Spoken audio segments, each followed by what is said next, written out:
Hello friends, मैं मनीष। आज इस वीडियो में मैं रिस्पिरेटरी सिस्टम के बारे में थोड़ी सी जानकारी आप सबके साथ साझा करना चाहूँगा। इसमें हमें क्यों पड़ रही है इतनी ऑक्सीजन की ज़रूरत कोरोना वायरस में, और रिस्पिरेटरी सिस्टम किस तरह से वर्क करता है। और ये फ्रेंड्स आज की ज़रूरत है और मेरे को पूरा यकीन है आप अधिक से अधिक इसको शेयर करेंगे।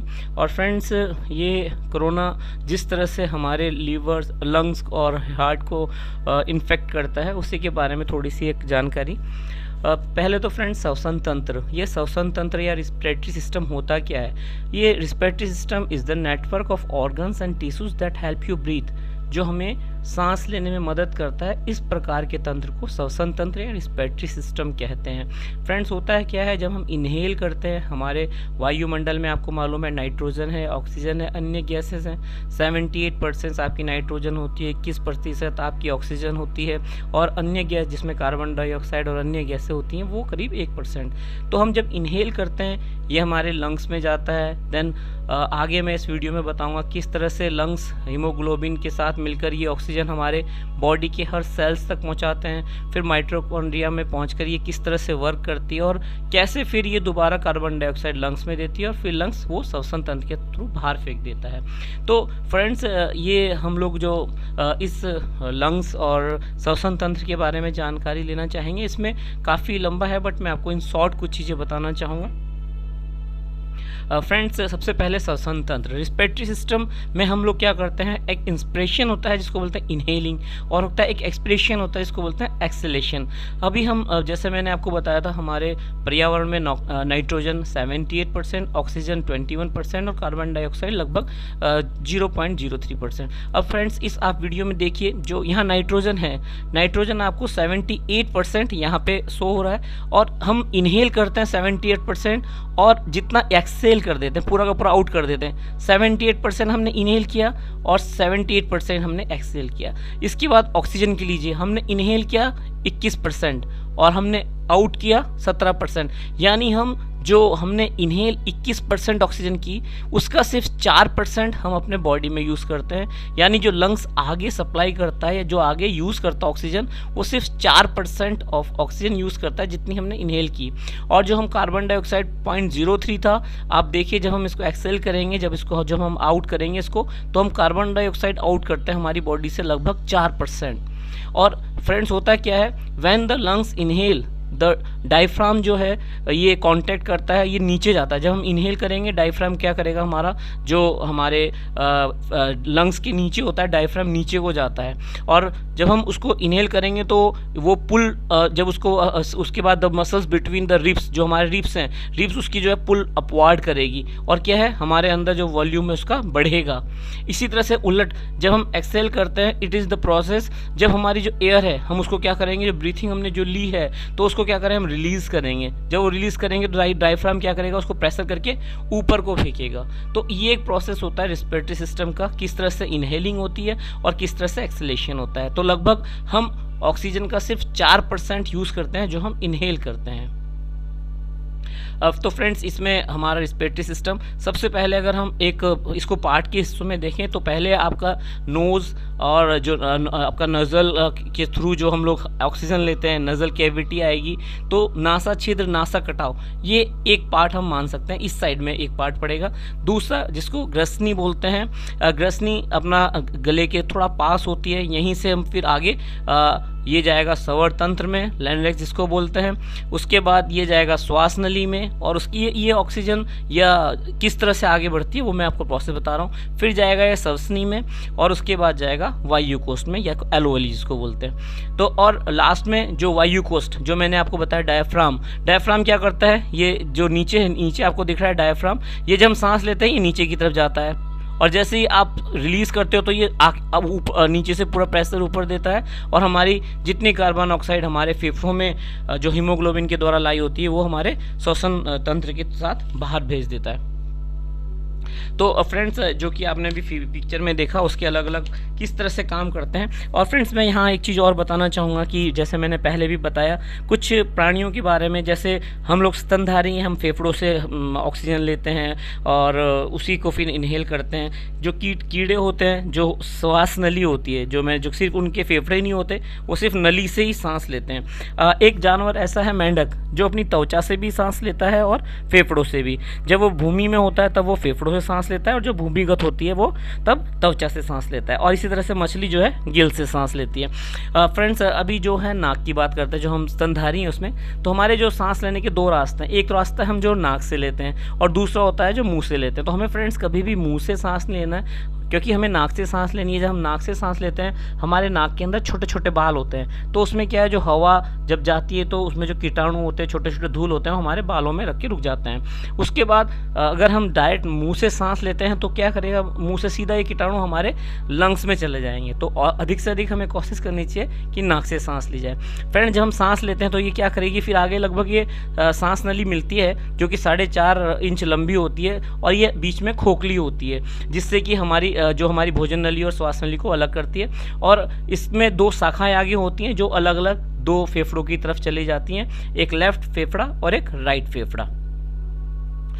अभी जो हम जीभ के पीछे एक कंठिक अस्थि के नीचे कंठ के सामने एक लाइनेक्स होता है, जो अभी आप पहले पिक्चर में देखा है। इसके पास फ्रेंड्स एक एपिग्लोटिस बोलते हैं, वो होता है, जो कि जैसे जब हम खाना खाते हैं तो वो तुरंत हमारे बॉडी को आगे कंफर्म करता है कि ये खाना है तो ये भोजन वाली नली में जाना है, और ये सांस है तो ये सांस वाली नली में जाना है। बीच में आपने देखा कई बार हमें हिचकी आ जाती है, उसका कारण यही है कि जब हम कभी सोच रहे होते हैं, हमारा माइंड कहीं और होता है, तो जो एपिग्लोटिस है वो आइडिया नहीं लगा पाती, वो अपना अचेतन अवस्था में रहती है, तो अचानक ही खाना हमारे फेफड़े में चला जाता है। लेकिन फेफड़े क्या करते हैं, फेफड़े भी देखिए अपने आप में एक स्ट्रॉन्ग सिस्टम है, वहाँ पे कोई भी किसी भी प्रकार के पार्टिकल्स नहीं जा सकते, वो पुश करेंगे, उसको बाहर करेंगे। और आपने देखा होगा जैसे हम खाते खाते कभी कुछ बोलते हैं या ऐसा कुछ होता है, तो क्या भोजन, क्या जो जल है, जो भी कोई अंश होता है उसका, वो बाहर गिरता है। हमें जोर से खांसी होती है और जोर से खांसी आने के साथ वो हमारा बाहर आ जाता है। तो इसी तरह जब हम भोजन को निगलते हैं तो उस समय जो स्वर यंत्र ऊपर को उठता है और उसको ऐसा लगता है, और जब हम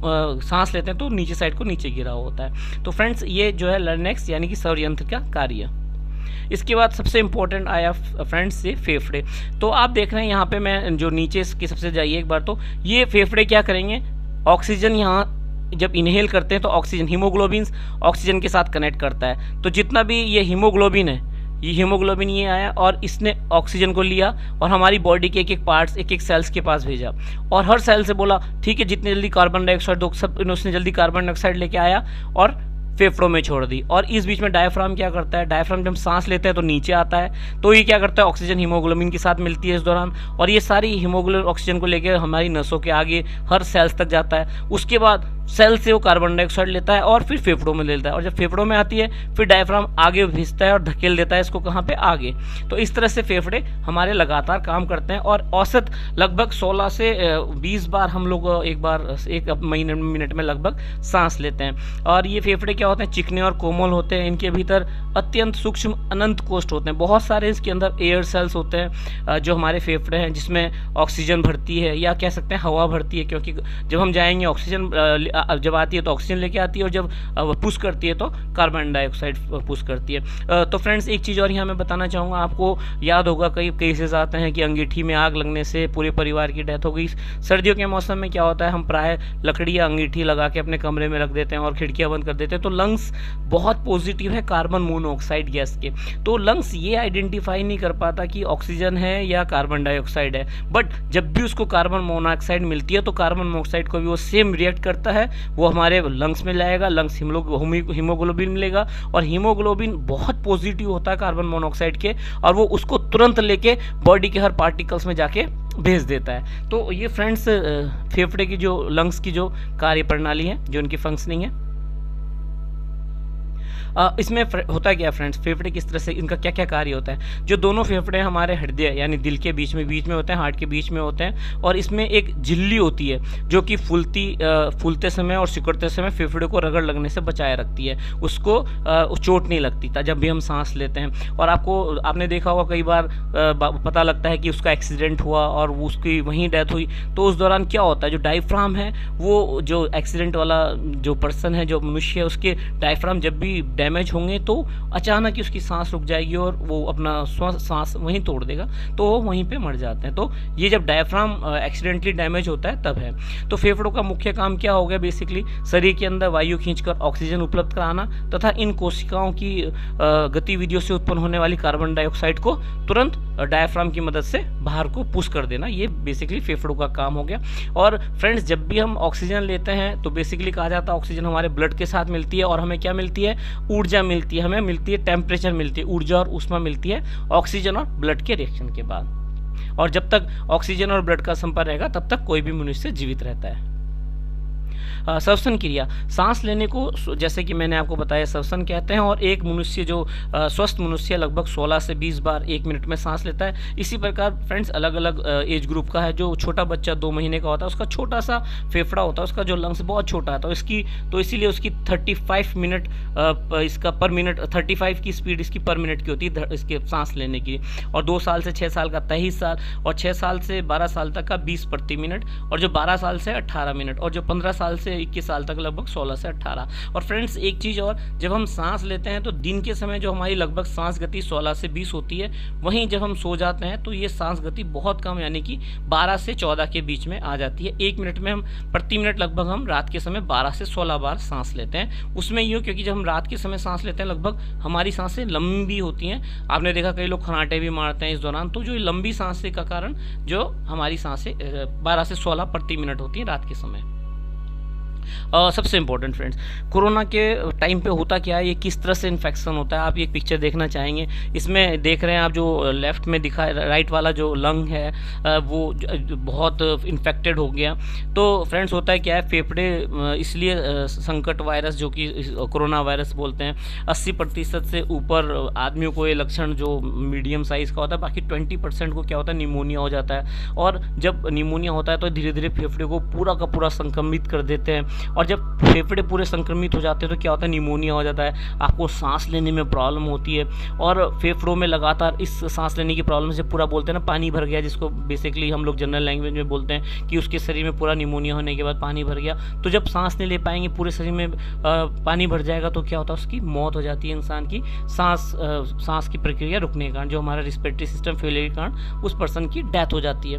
और फेफड़ों में क्या होता है, धीरे धीरे सूजन आना शुरू होता है, तेज खांसी आती है, ऑक्सीजन लेवल घटता है। तो कोरोना में ये सब जब चीज़ें लक्षण आती है, ऑक्सीजन लेवल घटना होता है, तो निमोनिया इसका बेसिक जो अभी तक पाया है ये है, तो हमें ऑक्सीजन की तुरंत ज़रूरत पड़ती है। तो फ्रेंड्स अब ये चैप्टर मैंने पहले भी है, इसमें फिर मैं दोबारा इसके साथ इंक्लूड करना चाहूँगा, कोरोना और ऑक्सीजन की जरूरत। कोरोना में ऑक्सीजन की जरूरत इसीलिए पड़ती है लगभग फ्रेंड्स, जैसा कि मैंने आपको पहले बताया, हमारे वायुमंडल में लगभग 78% नाइट्रोजन है, 21% ऑक्सीजन है, बाकी 1% अदर गैस है। तो कोरोना वायरस क्या है, अब हवा में भी कोरोना वायरस है, जो ये हमारा 100% मिक्सचर, जिसमें मैं बोल रहा हूँ 78% नाइट्रोजन, 21% ऑक्सीजन और 1% अन्य गैस के साथ साथ आपको एरोसोल में कोरोना वायरस भी है। फर्स्टली ये देखा गया था कि टच करने से हो रहा है, बट अभी क्या है, ये एरोसोल भी है।